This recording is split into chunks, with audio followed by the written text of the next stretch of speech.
Welcome back to American Beef Ranch. My name is Jesse. We're gonna do a whole lot of stuff, but the day totally got away from us. So now we had the power go off. So I've got to get out here and start some water. It sounds like some of it's still running, but most of it's not. And I also think we have a stuck pivot to get taken care of. So that's what's going on today. Let's get to work.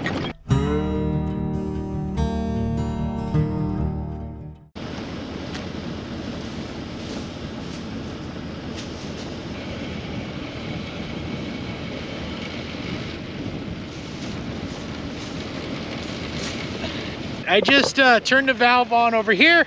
That sends water over here to this side of the road to this pivot. But now I have to walk out to the pivot point through the corn and start this pivot. And the other day, I discovered my irrigation boots on both feet are on their last year of farming. They don't keep water out very well.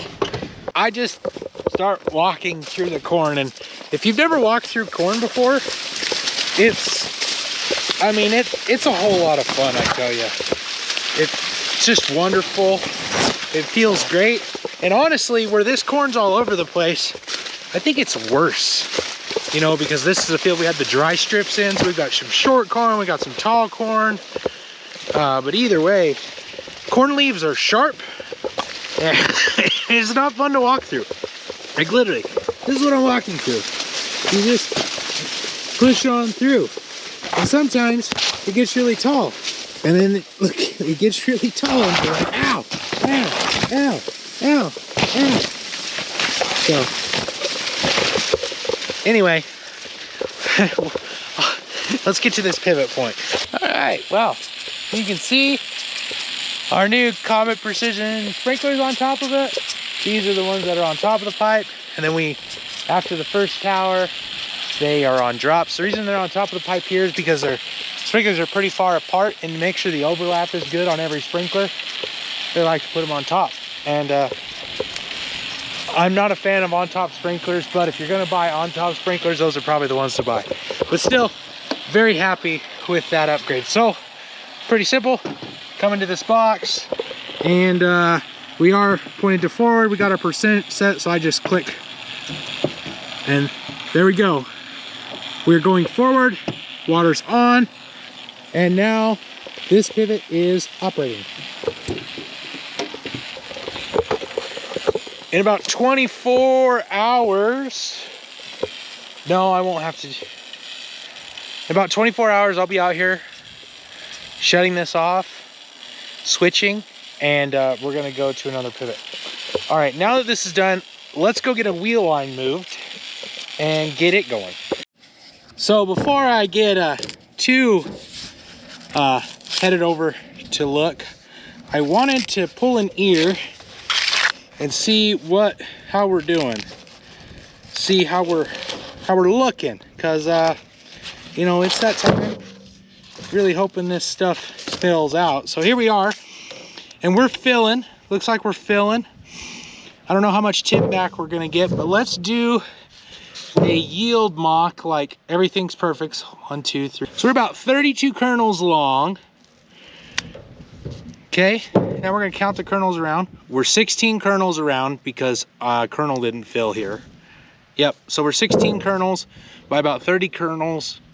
And with our planting population, that puts us just over, no, and then we gotta take some plants out of there because this field's not very, we had the dry strips in it, so some of the corn is not gonna make, right? So that still puts us at the potential, if we get all these filled out, of 200 bushel, just over 200 bushel corn. So that's at 33, we planted over 35,000 plants per acre, but we have the dry strip site. I used 33,000 in the math. That puts us at like 211,000 bushel corn, or 211 bushel corn. So considering, you know, everything that's happened in that field, that's nice to see the possibility. And like, we were late planting, our timing wasn't perfect. Like, there's a lot of potential here to have really big corn. I think that we can grow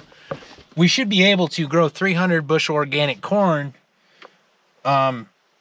if we really get into the timing perfectly, feeding multiple times a year. One thing I definitely think we could do is feed more at like the R8 or the V8 stage and make this corn longer. But obviously we have to have the water right, and so those sprinklers are gonna help us get there. So let's get out, and before we go move a wheel line, I need to go check the other pivot because I think it's stuck. I'm assuming it's stuck, and I want to make sure it's stuck before I head out there with the wrong equipment to do the job. So I made an assumption about why this pivot wasn't moving, and I'm right. So this is the drainage ditch that comes out of the pump here, and usually it wouldn't have water in it, but this ditch has been here forever, and this pivot's been crawling out right here, and then with the water turning on and off, and we had some water in here, and so it's high centered, basically. It's stuck. So what I'm gonna end up doing is we're gonna go move that wheel line. I'm gonna go get the backhoe. We'll come in here and we'll pull this pivot out. We just gotta pull it a little bit and it will start itself. And then tomorrow afternoon, once this pivot has ran and gets, you know, basically over that way somewhere, this water will have come down. And I think, if I'm not mistaken, somewhere in here, this area, there is a pivot bridge. And I can come in here with the backhoe and set a pivot bridge down right here. So this has a way to cross this and not have this problem. Or what I'll end up doing is taking the backhoe and shaving down this bank here to make it more of a ramp for this pivot, or stick something in there. Anyway, I've got to fix this. So wheel line, backhoe, pull this out, and then get this started. I also got to make sure the power's on for this, but either way. The thing about this though is that there's water through here. And so that's kind of a little scary, because I hope I don't get the backhoe stuck. Because if I get the backhoe stuck, I don't have anything that can pull it out. All right, this here is a wheel line. It is an irrigation pipe that has wheels and it has a motor.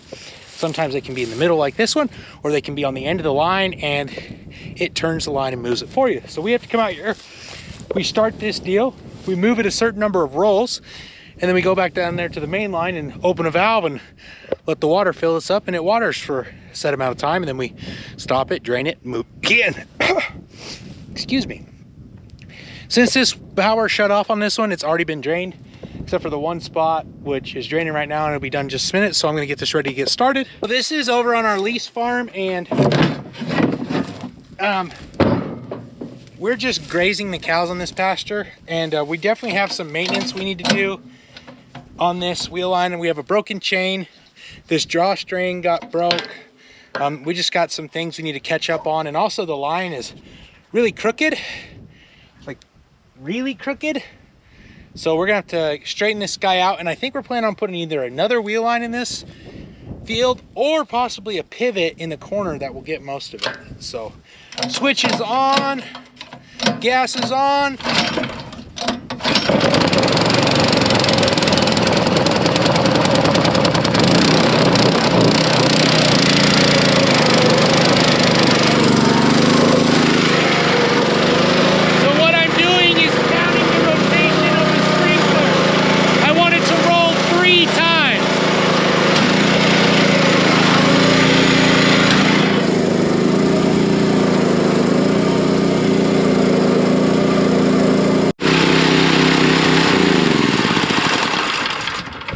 All right, wheel line is moved, fuel is off. I need to adjust this wheel line. It's super crooked, but that's gonna have to be for another day, because we got to get that pivot going before we get too ahead of ourselves. I'm gonna run down here now, set the valve and get everything open, and then we will go start the pump for this line. All right, there's a pump in them thistle, and we're gonna start it. So over here to our, over here to our phase converter. Let's see if this, okay, phase converter starts, no pump. That means I have to get in the cover. I was hoping I didn't have to get, I gotta find a screwdriver. Oh, let's see if I get lucky in this little tiny flathead. We'll get the job done. So when you get a power surge, usually it trips these phase converters off. And you have to come in here and reset those overloads. That one right there was not working. So you turn, shut the panel, phase converter, make sure it's up to speed, pump.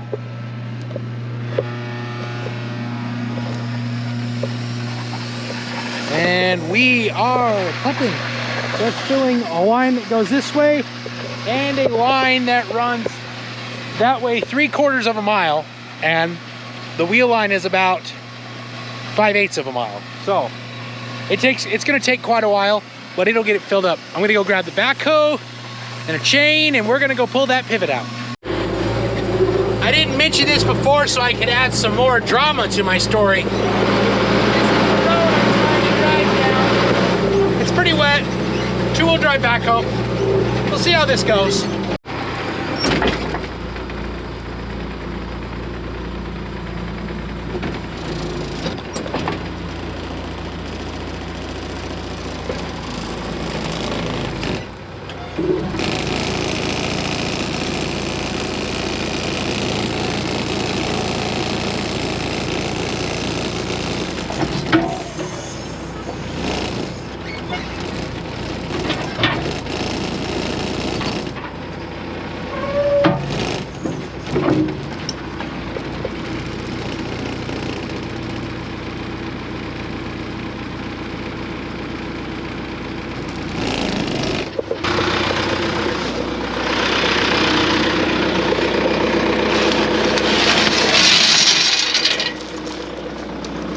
All right, I think the best possible way for me to do this is to use the boom of this backhoe to go ahead and pull on this thing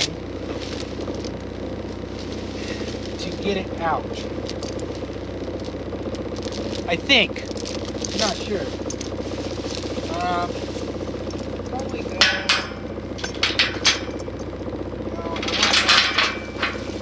Around it this way so we're picking up on it. And we're pulling against this entire plate.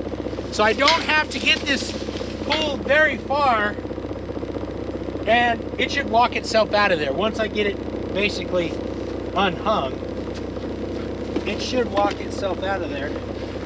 So hopefully this gearbox is not seized. Wouldn't that be a shame?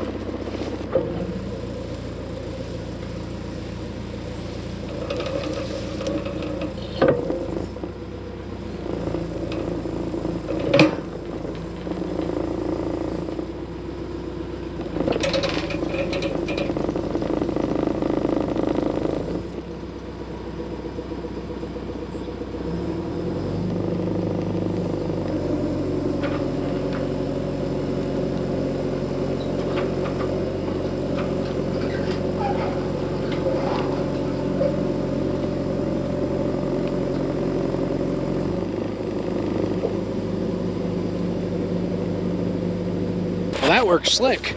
So now we're out, both tires rotated, which is great. That means we're not seized, and it was actually stuck like I said it was. So now I'm going to walk through the kern right here to the pivot point, push the start button. Actually, I'm gonna hurry up and get out of the way because it started automatically, which I was kind of afraid of. One nice thing about this pivot is that it will automatically start itself, and the way that it's set up is that it just goes, you know, if it's able to go. So you kind of have to remember that with this one. But the pumps are not automatic, so I have to come out here and start the pumps, and you just kind of have to watch. Another cool thing about this pivot, if it safeties off like it did there at the first tower for any reason, you know, a gearbox goes bad, something goes bad at a tower and it safeties the pivot off, or it shuts the power to the pivot off, it will shut the water off. Most of my other pivots are set up, they're disconnected, so you have to pay attention and make sure that pivot's moving.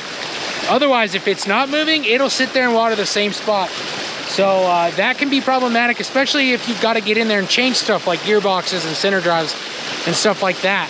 So that is a nice feature about how this pivot is set up. So this pump station, we have two pumps. We have our main pump and our little auxiliary pump to make sure the pressure is where we want it to be. So what I did is I shut the little pump off. That's controlled by this panel, and then we have the big pump panel. And I'm just gonna start it up, and it's gonna start sucking water. And you can hear the water slowly starting to go. That's because the valve at the pivot point is opening slowly. And what I'll do is I'll sit here and I'll wait for this pivot to fill up, and then I'll make the water level in the sump. I may shut the pump off for a few seconds, let the water level in the sump even out, and then I'll start the other pump so the pressure is the right pressure. All right, we have got the pressure where we want it. It's working like it's supposed to. We're squirting water out the end. So now I'm gonna go grab some grub real quick, and then I've got one more pivot I need to work on before I check on the cows. Dinner was good, thanks for asking. We had taco salad, of course, made with grass-fed and finished beef from American Beef Ranch. So what I am doing is I'm trying to find the pivot track, and I think I found it. I think it's up here. But this pivot here in the heifer pasture, that we call it, is not working. And if y'all remember, this is the one I worked on not too long ago. And I think I just gotta walk through this. So anyway, we are gonna walk out the pivot track to the tower that's not working. So this is not planted.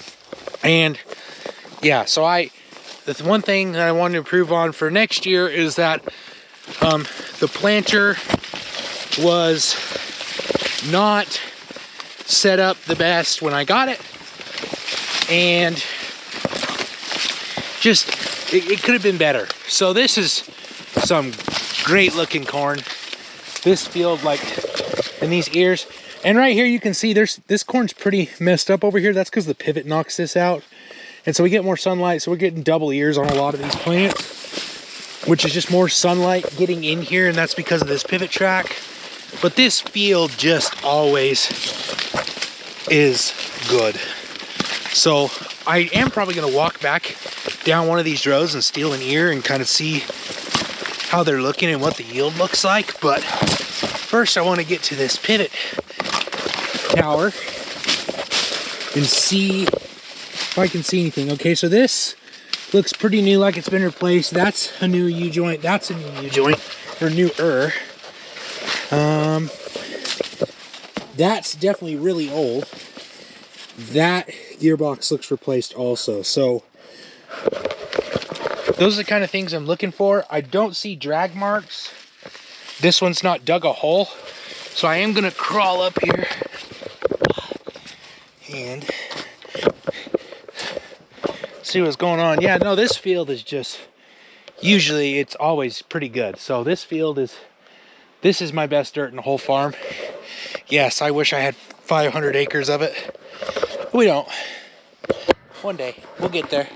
We're getting better all the time. I'm thinking here, so what is going on is here, I'll show you.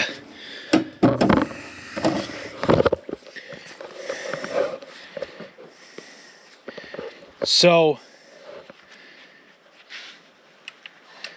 okay, so here's what I think I gotta do. We have the on and off. So this turns the tower on and off. And this down here is the safety. So the safety circuit needs to be on or off. And then this one, because right now I believe the safety circuit is tripped, not letting power flow through the pivot. Because this pivot is always on, just the way that it's set up. There's always power to it, so it should technically run if this is in alignment.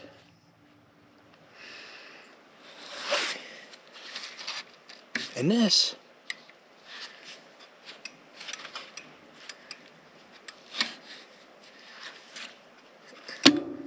okay, so look here, when I trip the safety one and I turn on this other one, this doesn't click in. So when I turn that one off and I click this one, this clicks on and off.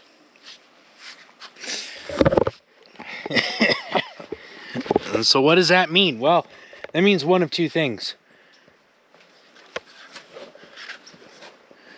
What I hope is that this contactor is bad, which, although this looks very new, I have had these contactors go bad quite a bit, and I've replaced quite a few of them. That's what I hope. And based off of where we're at and how this pivot runs, I think I'm going to lean more toward that being the problem. But that center drive's probably bad. The only way to find out is for me to go get a multimeter and trip it and see if I've got 480 volts coming through this contactor. So I got to go get my multimeter. I know I should have brought it. All right, so I ran to the pickup. Multimeter replacement contactor. It's just dusty, but it would make sense for this thing to be bad because of the electrical problems we had with this pivot.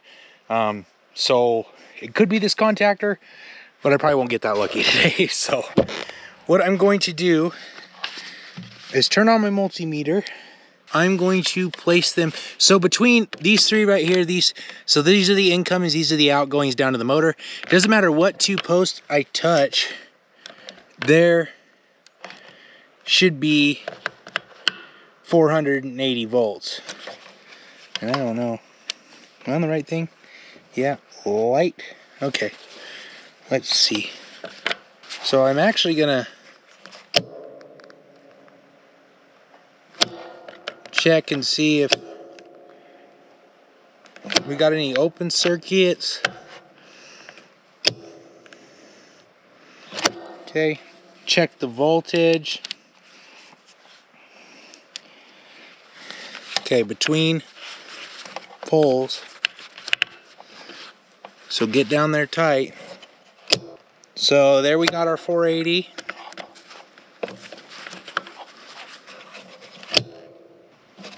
There we've got our 480. And there we've got our 480. As I suspected, the motor's bad. And the way that I can test that is that I should be able to ohm, because this runs down to the motor, right? So if I get in here, I should have some resistance. Otherwise, if there's an open circuit, then that means, which there is, all of these are open, that means that the motor has burned up. So I would say pretty positively we have a burned up center drive. So what I'll do is tomorrow I will get a center drive and we'll bring it out here and we will replace this center drive. Because does this pivot got to run tomorrow? Yes, this pivot needs to run tomorrow. So that center drive's got to go. It's going to be real fun. These old ones, unfortunately, are not fun to change at all. They've been on there. I mean, this center drive is literally as old as this pivot, and so it's 50 years old. But that's all we can do for today. So I'm just going to pack this up and cover this up. I'll grab an ear of corn just so we can look at what the yield is kind of looking like in here, because this is my best dirt. And then we're going to go check the cows before it's time to call it quits. All right, let's check this ear to see what is possible. So we are starting to fill. We haven't even got up to here yet, so we still have some time to go. But what we'll do is we'll count how tall. So we're about, I don't know, there, about 32 tall. And Let's see how many around. 1, 2, 3, 4, 5, 6. So 16 by 32. There is more plants per acre here. So let's do some simple math. 16 times 32 equals 512 kernels, which is about the same which was on those other plants. But there is more plants per acre over here, especially in that part of the field. And we're going to say 99% of them germinated. And we're going to take that by what, a bushel. So 225 bushel corn. So, and that seems to be where I'm seeing stuff anywhere from 190, like in corn that looks good, not the stuff that, you know, we're having issues, from 195 to 253. So 224, that's right along where I'm seeing. Obviously all those kernels have to fill out to get that. That is also an ear off of a plant that has 2 ears, and I'm seeing a lot of, and that was back in a row. I'm seeing a lot of 2-ear plants, which, you know, it's not a bad thing, but it's like, okay, if I have 224 on that one, how many kernels on that other one can we get filled? Is it reasonable to have those 2 ears, or should we just rather have one big ear? So I don't know if it's because of the good fertility in that field or what yet, but we'll just have to wait and see what that field does, because that's by far, that field has the best dirt in, I don't know, 2/3 of it. So it'll be interesting to see how it works out. So let's go check some cattle before it gets too dark and call her quits. I don't know how well you guys can see them out there. You can see them, but most of the girls are down here close to the watering hole. So that means, that's good for me. That means, you know, they're full. And usually, you know, if they're out scrounging for food far away, you know, I'm not doing a very good job of making sure they have enough feed. But where they're right here, the watering hole is literally just across the way here. And they're kind of, you can see they're using this path to go back and forth. I mean, they're doing pretty good, and it looks like they're, you know, herding up for the evening. So hope you guys have a wonderful day. God bless. Come back for more information, for more stuff. If you'd like to buy beef from us, check out the links in the description. We'll see you next time on American Beef Ranch. God bless.